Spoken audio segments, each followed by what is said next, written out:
Hello everyone, welcome back to the zoology lecture. Today we are going to learn about a new chapter called as structural organization in animals. This is the seventh chapter of your 11th standard NCERT, and according to the new curriculum which is given by the uh, medical commission, so यहाँ पर we are going to learn only about a type of animal, which is an animal type called as frog. In previous years, animal tissue and cockroach was also supposed to be taught, but in current years it has been removed from your curriculum. So today we are only going to learn about the animal type, which is frog. So before I start with this chapter, I need to give you a small brief about the previous part which has been removed from your curriculum. Of the part which has been removed from your curriculum is, तो सबसे पहले तो हम लोग chapter का नाम लिख लेते हैं.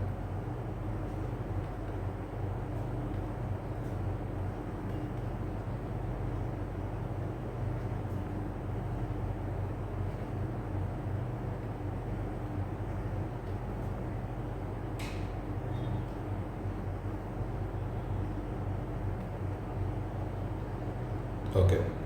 So structural organization in animals. This is something which you need to understand. अब उसके बाद क्या, अब आपको पता है कि हमारे हमारे प्लैनेट पर there are various types of animals.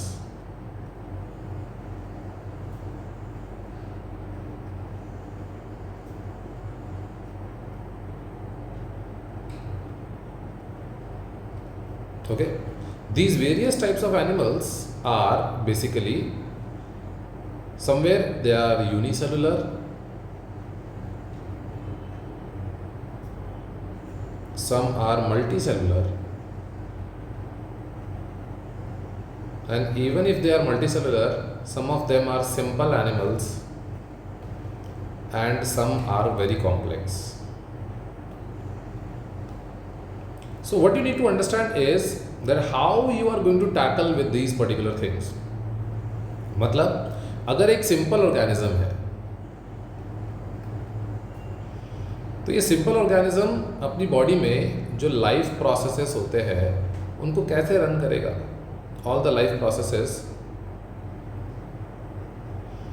How are they going to take them. For example, अगर मैं लिस्ट बनाऊं तो सबसे पहला आता है respiratory system.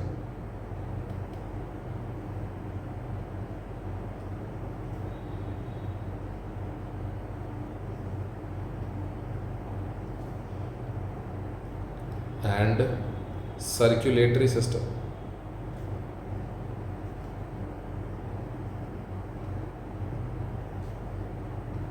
Digestive system, etc. इसका मतलब क्या है बच्चों? इसका मतलब है कि ये सारे फंक्शंस हमारी बॉडी में एक ग्रुप ऑफ सेल्स, एक ऑर्गन करता है. और यहाँ पर अगर हम बात करें तो यहाँ पर अगर फॉर एग्जांपल अगर हम सिंपल के बारे में बात कर रहे हैं तो कोई डेडिकेटेड ऑर्गन नहीं है यहाँ पर. All these functions are being done by a simple मतलब बेसिकली आप ये बोल सकते हो कि कोई ऑर्गन नहीं है, सिर्फ कुछ सेल्स काम कर रहे हैं वहाँ पर. ठीक है, मतलब सारे ही सेल्स रेस्पिरेशन भी कर रहे हैं, सारे ही सेल्स सर्कुलेशन भी कर रहे हैं, सारे ही सेल्स डाइजेशन भी कर रहे हैं. ठीक है, मेटाबॉलिज्म भी सभी शो कर रहे हैं. इसका मतलब ये है कि ओवरऑल सिंपल अगर एनाटॉमी है, सिंपल अगर बॉडी की एनाटॉमी बनी हुई है तो ऐसा हो सकता है. लेकिन अगर मैं बात करूँ कॉम्प्लेक्स के बारे में तो क्या होगा, तो कॉम्प्लेक्स के अंदर आपके रेस्पिरेटरी सिस्टम अलग, डाइजेस्टिव सिस्टम अलग, ठीक है, एंड सर्कुलेटरी सिस्टम अलग.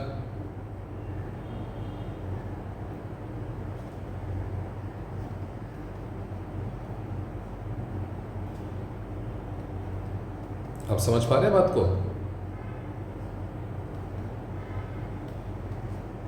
ऐसा. तो ये जितनी भी चीज़ें हैं ये सब अलग अलग ऑर्गन से बने हैं. एक ऑर्गन सिस्टम है इन सब के लिए. इसके लिए भी ऑर्गन सिस्टम है. ठीक है, इवन इसके लिए भी ऑर्गन सिस्टम है.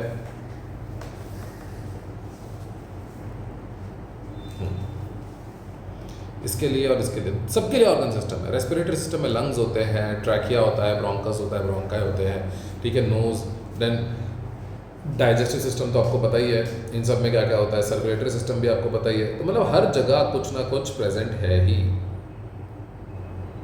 ऑर्गन्स के कुछ ग्रुप्स बन गए हैं जिनसे एक पूरा सिस्टम तैयार हो गया है, जबकि यहाँ पर कोई सिस्टम ही नहीं है। यहाँ पर तो सब सेल्स सारे काम कर रहे हैं, all cells are doing general work. तो मैं यहाँ पे ये कहूँगा, ऑल सेल्स आर डूइंग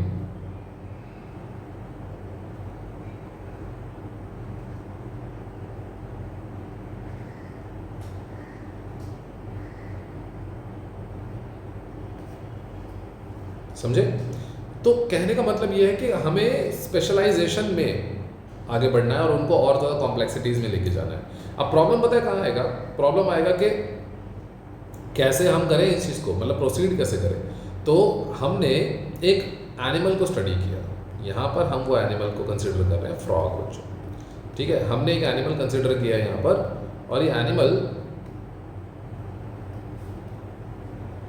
का नाम है फ्रॉग, ठीक है। तो ये हमारा एक एनिमल टाइप है बेसिकली, हम ऐसा बोल सकते हैं कि एनिमल टाइप को हम स्टडी कर रहे हैं यहाँ पर, ओके। फ्रॉग एनिमल टाइप,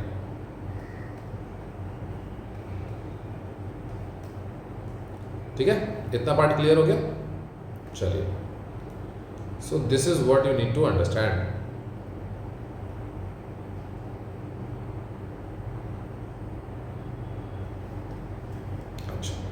अब फ्रॉग के बारे में हम जानते क्या है, तो कुछ बातें याद कर लेते हैं ज़रा फ्रॉग के बारे में, कि फ्रॉग को हम कहते हैं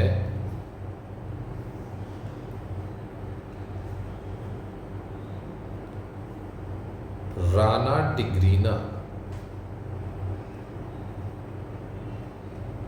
ठीक है। फ्रॉग का साइंटिफिक नेम है Rana tigrina, okay. They do not have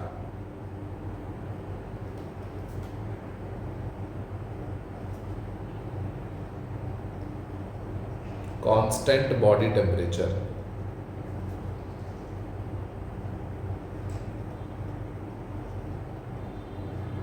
correct, और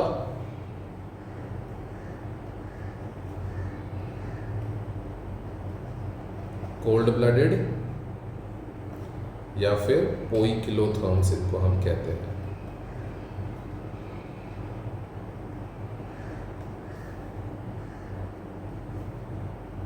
इनकी एक खास बात होती है कि ये समर स्लीप में जाते हैं। जब गर्मी आ जाती है ना, तो इनसे टेम्परेचर सहन नहीं होता इतना ज़्यादा, तो ये क्या करते हैं ना, ये समर के टाइम पर ना स्लीप में चले जाते हैं, ऐसे छोटी छोटी गुफाओं में घुस जाते हैं, या फिर कोई मतलब ज़मीन में गड्ढा खोद के मिट्टी के अंदर जा करके बैठ जाते हैं। तो ये समर स्लीप में चले जाओ, ठंडक मिले इनको। तो ऐसे पर्टिकुलर टाइम को हम कहते हैं एस्टिवेशन।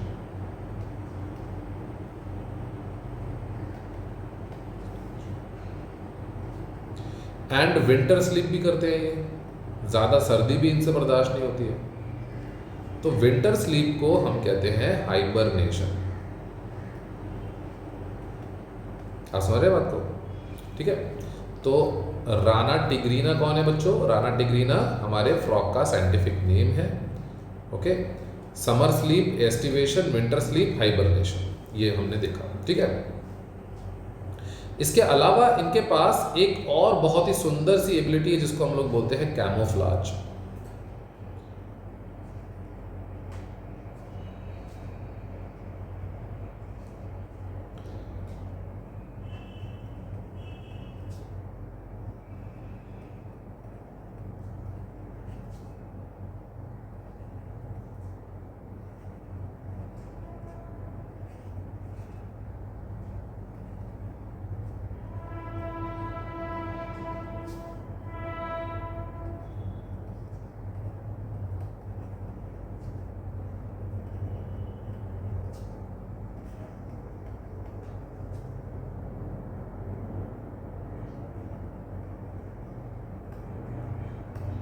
तो इसका मतलब क्या है कि कैमोफ्लाज में एनिमल्स अपनी उस शक्ति का, उस एबिलिटी का इस्तेमाल करते हैं जहाँ पर वो अपने बॉडी कलर को चेंज कर लेते हैं सराउंडिंग के हिसाब से, और फिर वो अपने दुश्मनों से बच जाते हैं इस एबिलिटी को इस्तेमाल करके। तो काफ़ी सही एबिलिटी है, कैमोफ्लाज बोले तो काफ़ी सही एबिलिटी है।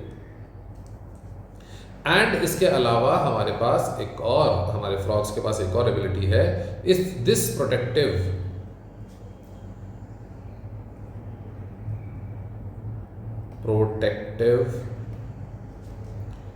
coloration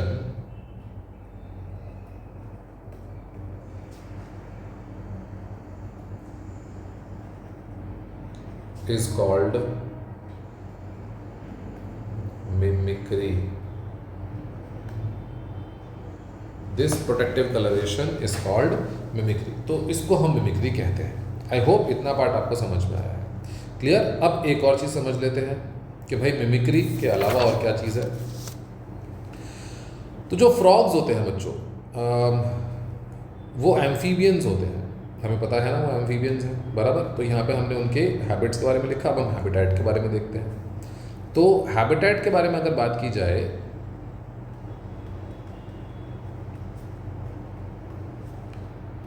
so they live both on land and in fresh water.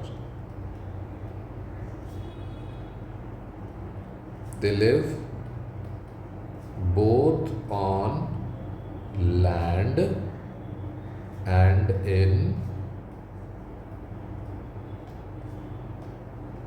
fresh water. समझे कि नहीं? तो इसका मतलब क्या है? अच्छा, फ्रेश वाटर की जगह पे कभी कभार ना क्वेश्चन में आता है मरीन वाटर या सी वाटर, तो ये गलत हो जाएगा, बराबर। याद रखना हमेशा कि ये लैंड एंड फ्रेश वाटर, ठीक है जी।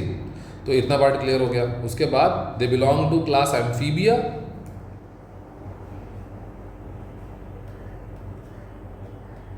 बराबर। Hence this means they belong to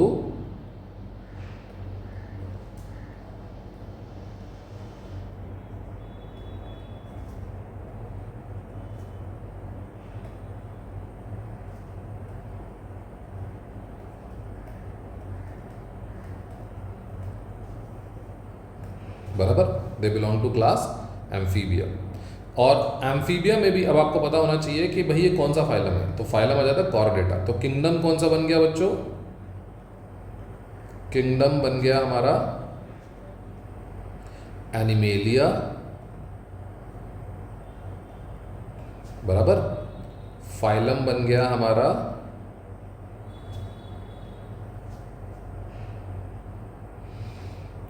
Chordata, correct, ठीक है। इसमें फिर ना एक सुपर क्लास आती है बच्चों,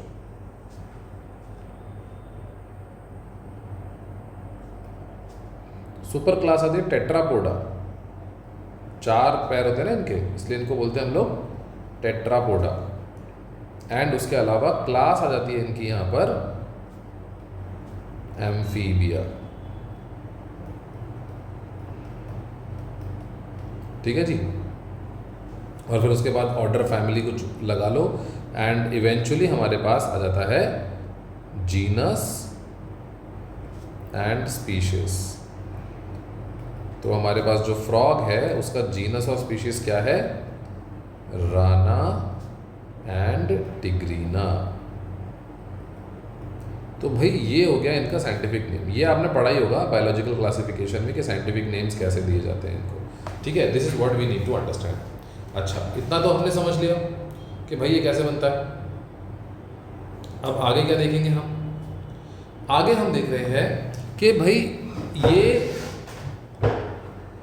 मॉर्फोलॉजी कैसी रखते हैं अपनी। मॉर्फोलॉजी ज़रा देखते हैं। मॉर्फोलॉजी यहाँ एक्सप्लेन की जा सकती है क्या? बिल्कुल की जा सकती है। तो मॉर्फोलॉजी को ज़रा यहाँ पे ढंग से एक्सप्लेन करेंगे आपको।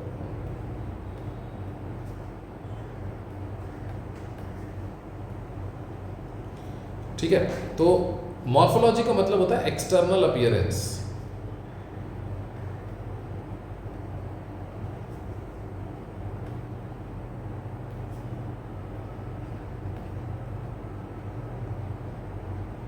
ठीक है जी। तो एक्सटर्नल अपीयरेंस कैसी होने वाली है ज़रा देखते हैं फ्रॉग की। तो कोशिश करते हैं ज़रा कि फ्रॉग के जैसा ही कुछ कलर ले लें, थोड़ा सा फ्रॉग टाइप कुछ बनाने की कोशिश करते हैं, ठीक है। Give me some time, I will draw it and I will come back, ठीक है।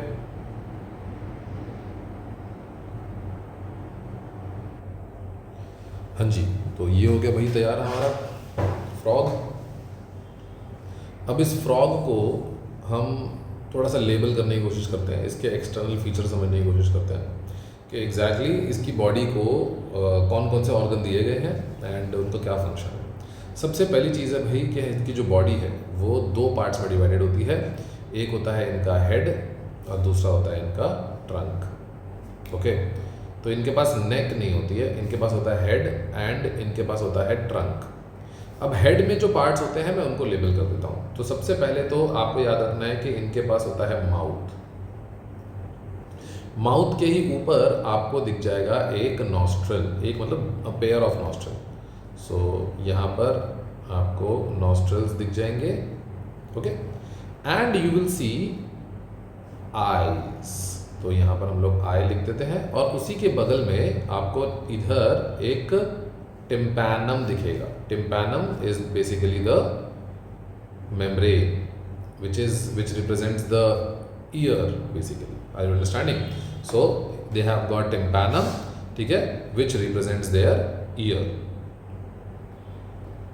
It's a membrane basically, ठीक है, it's a membrane which is beside the eye. तो इनके दोनों आईज के साइड में एक मेम्ब्रेन प्रेजेंट होती है। क्लियर है?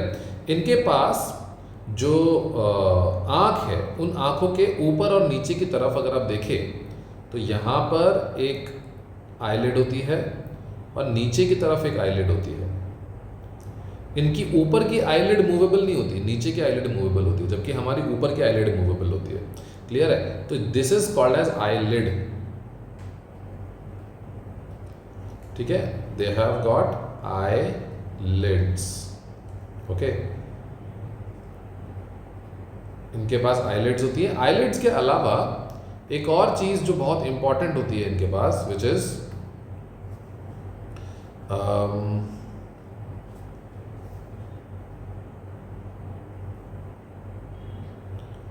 आई थिंक येलो विल वर्क, कोशिश करते देखते हैं। इनकी आंखों के ऊपर एक लेयर होती है बच्चों, ऐसे। मैं येलो से इसलिए बना रहा हूँ ताकि आपको समझे कि वहाँ पे कोई लेयर है, ठीक है। ऐसा कोई येलो कलर की ही लेयर होती है, वो ऐसा कुछ नहीं होता, ठीक है। तो ये जो लेयर होती है इनकी आंखों के ऊपर, इसको हम कहते हैं निक्शिएटिंग मेम्ब्रेन। निक्शिएटिंग मेम्ब्रेन। और ये इनकी थर्ड आईलिड होती है बेसिकली। तो इनके पास दो आईलिड्स यहाँ पर होती है और this is their third eyelid, okay. This is what you need to remember, okay. I hope you have understood what head comprises of, okay. So this is what you need to understand कि head के अंदर क्या क्या होता है। Trunk के बारे में बात करते हैं बच्चों। ट्रंक के अंदर सबसे पहले तो हम बात करेंगे कि इनके पास होते हैं limbs, okay. So they have got 4 limbs and hind limbs. So यहाँ पर अगर हम बात करें तो these are 4 limbs,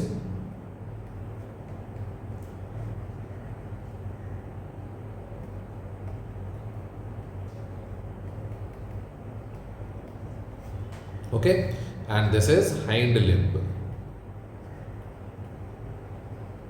okay. 4 limb में इनके पास होते हैं 4 डिजिट्स। तो इनके पास 4 डिजिट्स होते हैं, ये बात आपको याद रखनी है। एंड 4 डिजिट्स में से जो फर्स्ट डिजिट होती है बच्चों इनकी, ये वाली, इसके पास होता है एक कॉप्युलेटरी पैड,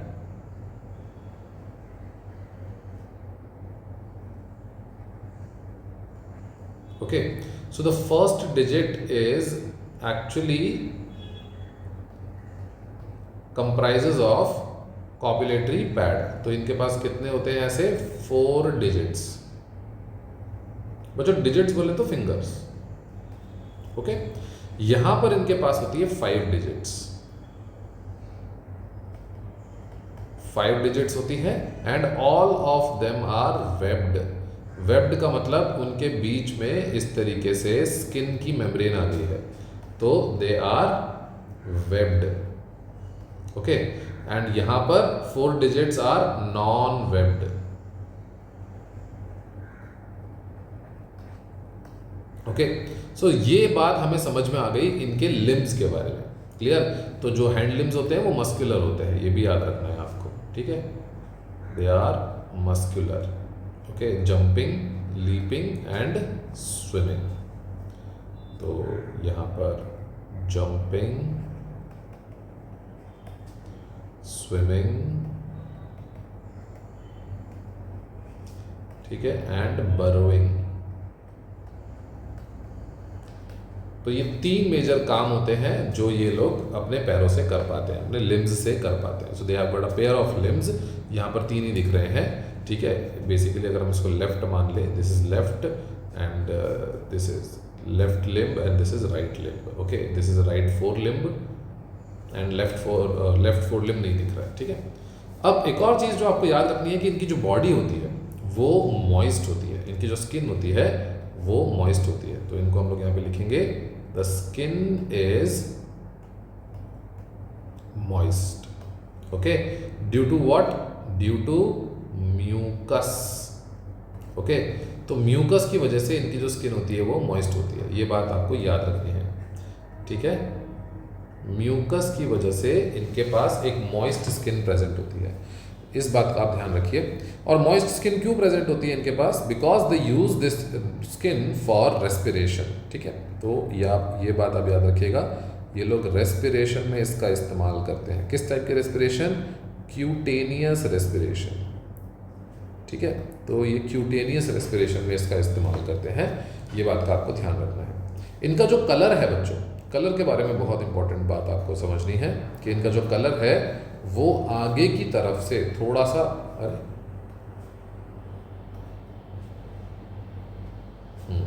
आगे की तरफ से थोड़ा सा ना पेल येलोविश है।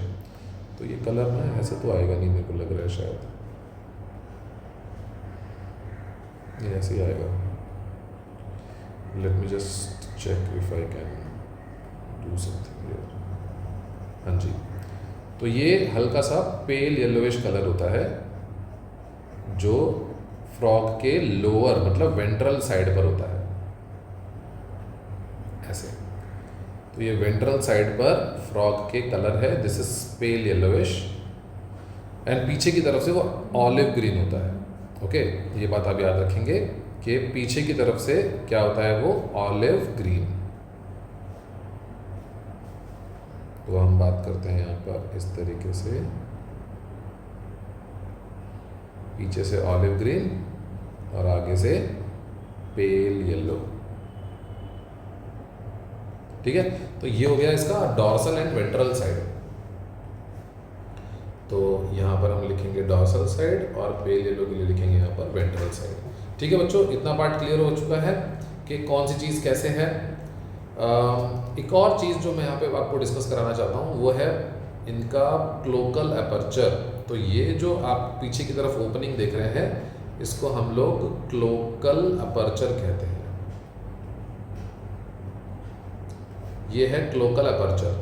क्लोकल अपर्चर क्या करता है? Cloacal aperture is basically involve in excretion. तो ये 3 टाइप के एक्सक्रीशन कर लेता है, मतलब 3 टाइप की इजेक्शन कर लेता है। सबसे पहले तो हो गई ये डाइजेस्टिव वेस्ट निकालता है, ठीक है। तो हम लोग ईजेशन बोल सकते हैं, ईजेशन भी यहीं से होती है, ठीक है।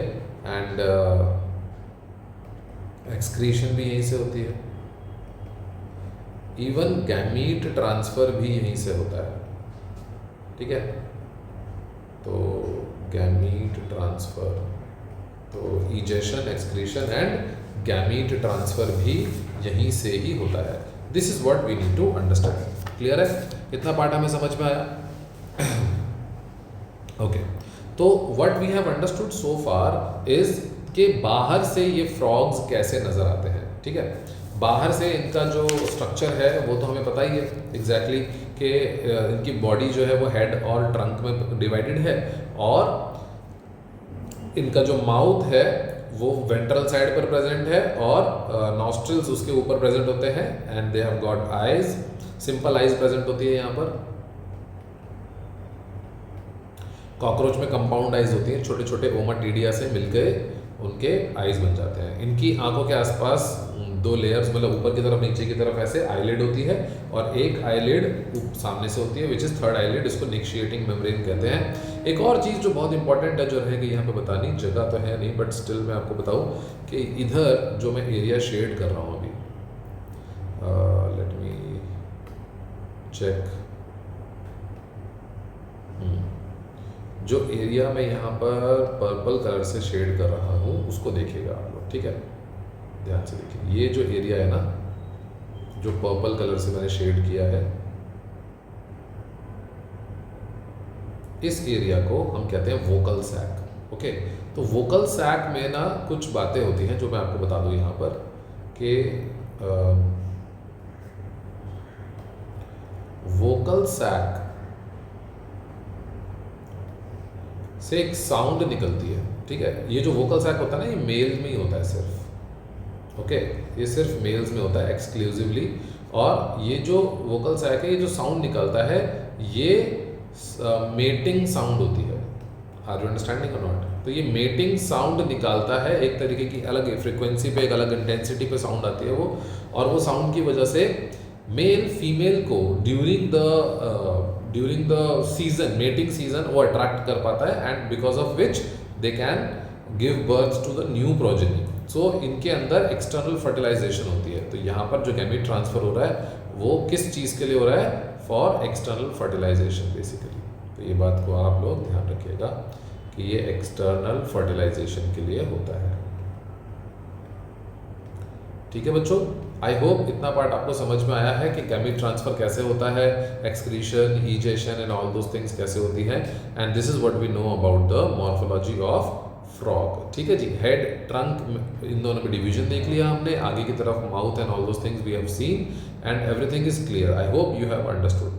ठीक है, अच्छा एक और चीज़ है कि हम कॉपुलेटरी पैड को ना न्यूपिटल पैड भी कहते हैं, ये बात आप याद रखिएगा बस।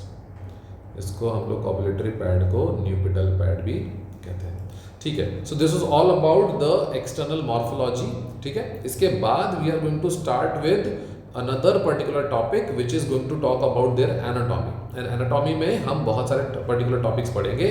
ठीक है, मैं आपको एक बार लिस्ट बता दूं कि हम एनाटॉमी में क्या क्या पढ़ने वाले हैं इसके। तो एनाटॉमी में हमारे पास होगा डाइजेस्टिव सिस्टम,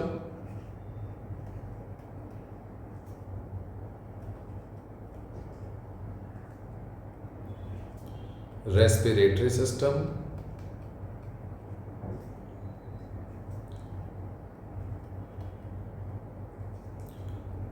ओके, हमारे पास होगा circulatory system,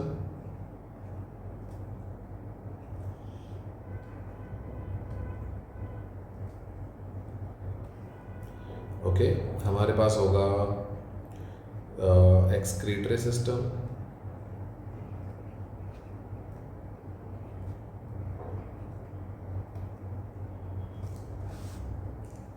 we will have nervous system,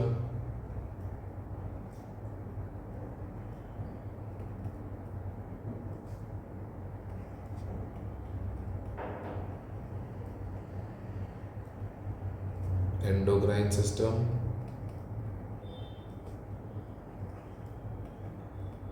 reproductive system. So all these systems we will learn about.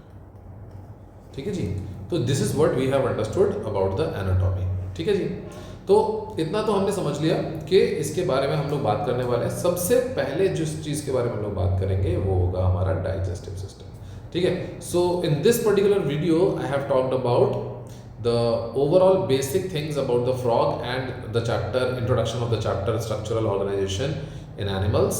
In next lecture we will talk about the digestive system of the frog. Okay, till then take care, bye bye and study hard.